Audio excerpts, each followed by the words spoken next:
Hey guys, I just want to give you an update of where we're at today.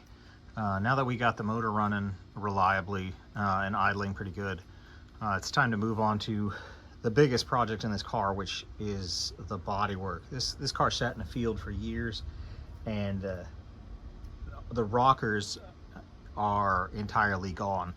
They've rusted completely off.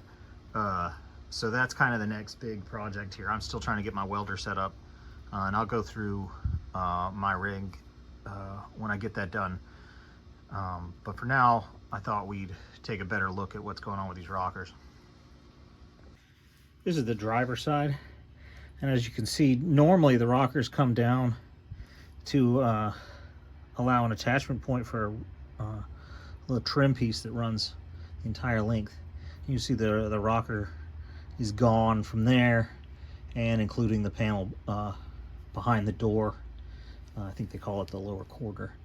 And that includes the floor that goes up to the rocker there, and the whole square shaped lower piece that supports the whole thing. And it also includes the ends of the floor braces that come off the frame. So all that has to get replaced, and it also means we've got to know exactly where the body sits on the frame. And I've had this body off and then put it back on there just kind of temporarily. So I'm gonna have to realign the body with the holes on the frame so that I can get those supports in the right spot.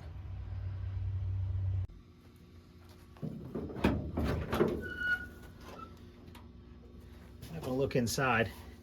You can see exactly what I'm talking about. The floor came all the way over here. This is a bead that sits on the rocker, and you can see this is kind of what's left of what a rocker panel should look like.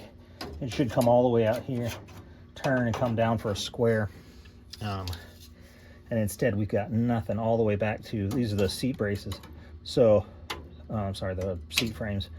So I think we can save the seat frames. They're gonna have to come off, but the floor up front is gonna have to get replaced. The entire rocker panel coming all the way, even behind here, coming all the way to the end of the lower quarter. So it's a job. The doors need work too, but I'm not too worried about that because I can probably find good doors if I need to. But again, I've got to get this thing aligned to the right holes because there's nothing attaching this quarter panel, which I'll turn, let you see it. There's nothing that attaches this quarter to the floor down here, and so it's allowed to flex back and forth. So I've kind of got to get that set back up the way it should be. One, so that the doors mesh nicely and we don't have like an odd gap sitting right there. And two, once I weld in a floor here and put that quarter in there, the rocker in there, it's not going anywhere. So it's got to be right when that gets welded in, and that's why I've got to also leave it on the body or on the frame while I do that, because this is one of the major supports and this is one of the major supports for the floor. It's where the mounting point is for the body onto a tab on the frame. And so I've got to replace those supports, and so they've got to line up with the holes on the tabs that are on the frame. So that's the big task, and that's what I'm up to, is getting the welder rig set up so that we can do that. And that's what we're going to work on. Take another good look at it. So the other side looks similar, and we'll go through it as we start welding, but that's what we're gonna